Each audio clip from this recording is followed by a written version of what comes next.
माधवपुर नामक गांव में अमन अपनी पत्नी रिविका और बेटे छोटू के साथ एक छोटे से घर में रहता था। अमन एक किसान था जो अपने 2 बीघा के खेत पर खेती करके अपना गुजारा करता था। अजी, आप जल्दी खेत पर चले जाओ।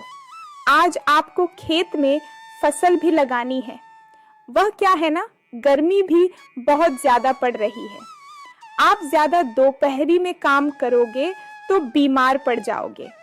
अगर आप जल्दी काम पर जाओगे तो घर भी जल्दी लौट आओगे। हाँ रेविका, तुम बिल्कुल ठीक कह रही हो। आजकल गर्मी इतनी ज्यादा पड़ रही है कि धूप में काम करना मुश्किल हो जाता है। दोपहरी में काम करके ऐसा लगता है कि शरीर में जान ही ना हो, और अभी तक बारिश भी नहीं आई। मैं फसल को पानी कहाँ से लगाऊंगा? इस तरह तो हमारी सारी फसल खराब हो जाएगी। इतना कहकर अमन घर से खेत के लिए निकल जाता है। रास्ते में अमन को उसका मित्र सुनील मिलता है। अरे अमन भाई, क्या हुआ? आजकल तू दिखाई भी नहीं देता। क्या हुआ? तू इतना परेशान क्यों लग रहा है?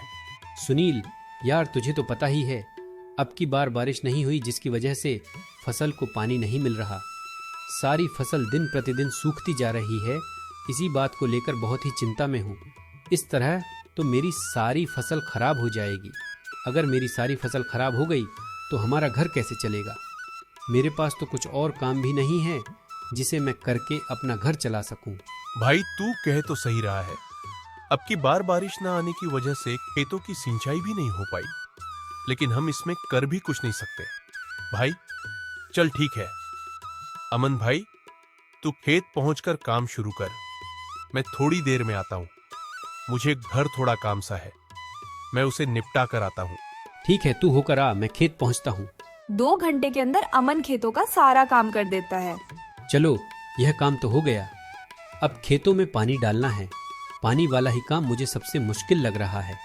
एक काम करता हूँ, अपने खेत के आसपास कोई कुआं देखता हूँ। क्या पता हमारे खेत के आसपास कोई कुआं ही मिल जाए। अमन अपने खेत के आसपास कुआं तलाशने लगता है।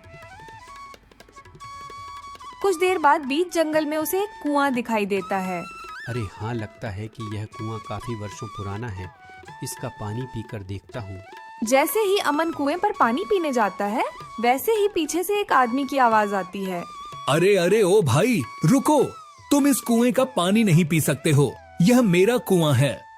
तुम इस कुएं से किसे पहुंचकर पानी लेने चले हो?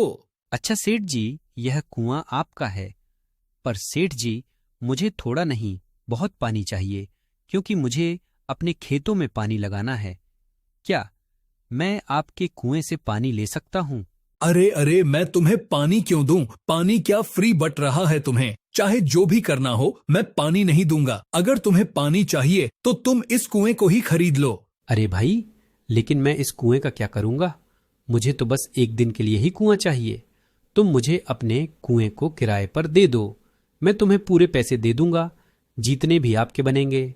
अरे नहीं, मैं कुआं ऐसे किराए पर नहीं दूंगा। अगर तुम्हें लेना है तो तुम इसे खरीद लो। यह सही रहेगा।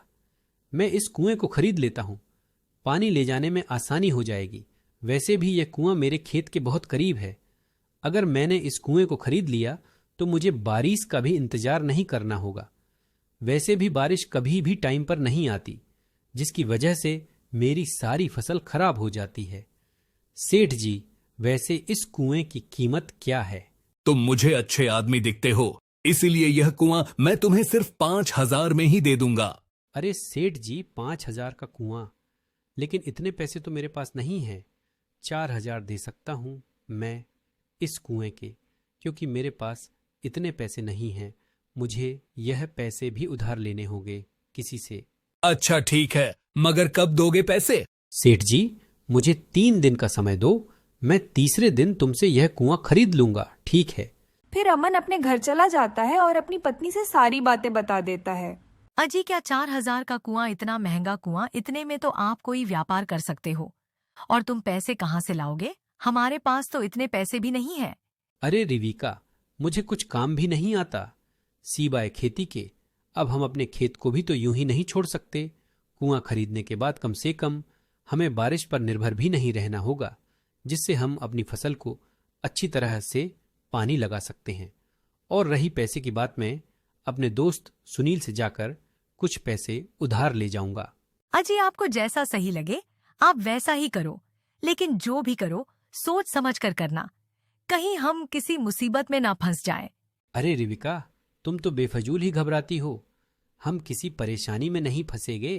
फिर अमन अपने दोस्त सुनील के पास पैसे उधार लेने जाता है। अरे अमन, अचानक हमारे घर कैसे आना हुआ? सब खैरियत तो है ना? हाँ सुनील भाई, सब खैरियत है, भगवान का शुक्र है। मुझे आपसे कुछ काम था। हाँ बोल अमन, क्या काम है? अरे सुनील भाई, मुझे आपसे 4,000 चाहिए। मैं तुम्हें जल्द लौटा दूंगा। लेकिन अचानक से तुझे 4,000 क्यों चाहिए? अरे सुनील भाई, मैं एक कुआं खरीद रहा हूँ। मेरी उस कुएं के मालिक से 4,000 में बात हो गई है। मैं उस कुएं से अपने खेत में आसानी से सिंचाई कर सकता हूँ। अरे भाई, ये तो बात सही है, लेकिन 4,000 का कुआं तो महंगा है। देख लो भाई।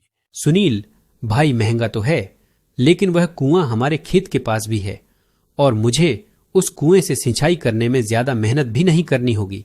इस कुएं से मेरा काम बहुत आसान हो जाएगा। ठीक है भाई, मैं तुम्हें अभी पैसे देता हूँ। दूसरे ही दिन वह कुएं के मालिक के पास पहुंच जाता है। तुम तो 2 दिन में ही कुआं खरीदने आ गए। मैं तो सोच रहा था कि तुम इस कुएं को खरीदोगे ही नहीं, टाइम से पहले ही आ गए। हाँ भाई, मुझे इस कुएं की काफी जरूरत है, क्योंकि यह कुआं मेरे खेतों के काफी पास है। इसलिए यह कुआं जल्दी से जल्दी ही मुझे चाहिए। अमन कुएं के मालिक को पैसे दे देता है। जैसे ही अमन पानी भरने की कोशिश करता है। अरे भाई, ये क्या कर रहे हो? तुम पानी नहीं ले सकते। लेकिन क्यों, मैंने तो कुआं तुमसे बिल्कुल अभी खरीदा है। अब यह कुआं तो मेरा हो गया है। हाँ, लेकिन तुमने सिर्फ कुआं खरीदा है। कुएं का पानी अभी भी मेरा ही है, इसलिए तुम मेरा पानी नहीं ले सकते। ये तो आपकी गलत बात है। मैंने कुआं खरीदा है तो पानी भी मेरा ही हो गया। कुछ गलत बात नहीं है। अगर तुझे पानी चाहिए तो पानी खरीद ले। फिर वह अमन को रोक देता है। अमन पूरी तरह फंस जाता है। वह इंसाफ के लिए अपने गांव के मुखिया के पास जाता है। क्या हुआ अमन, आज तुम्हें हमारी याद कैसे आ गई? मुखिया जी, मुझे इंसाफ दिला दो, मुझे इंसाफ चाहिए। अरे आखिर बात क्या है? पूरा मामला तो बताओ, मैं तुम्हारी बात समझ नहीं पा रहा हूँ। मुखिया जी, मैं बताता हूँ मुखिया जी। अमन ने मुझसे कुआं ही खरीदा है। यह मेरा पानी क्यों ले रहा है? इसका तो बस कुआं ही है, पानी तो अभी भी मेरा ही है। यह मेरी बात मान ही नहीं रहा है। बात तो बिल्कुल ठीक है, तुमने तो कुआं खरीदा था, फिर पानी क्यों मांग रहे हो? पानी तो अभी भी सेठ का ही है।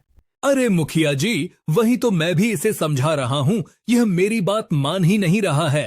अरे अमन, तुम लोगों को कब से ठगने लगे? तुमने कुआं खरीदा था तुम्हें, इसलिए उसका पानी इस्तेमाल नहीं कर सकते हो। मुखिया भी अमन की मदद नहीं करता।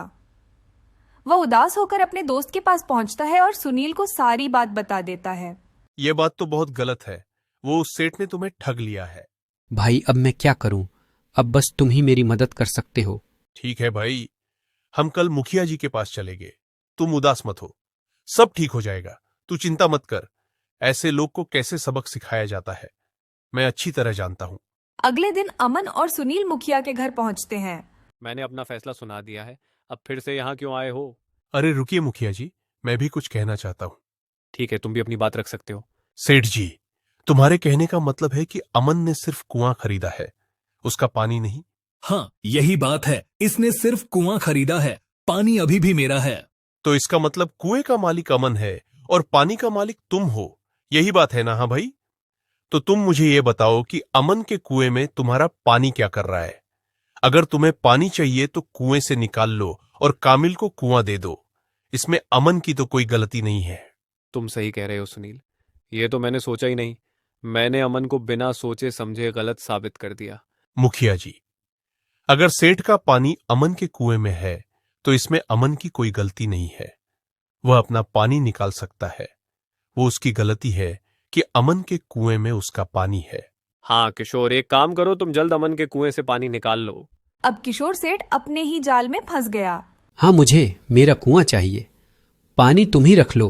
किशोर को अपनी हार माननी पड़ती है और अमन को कुआं और कुएं का पानी देना पड़ता है। और अमन कुआं और कुएं का पानी लेकर बहुत खुश होता है।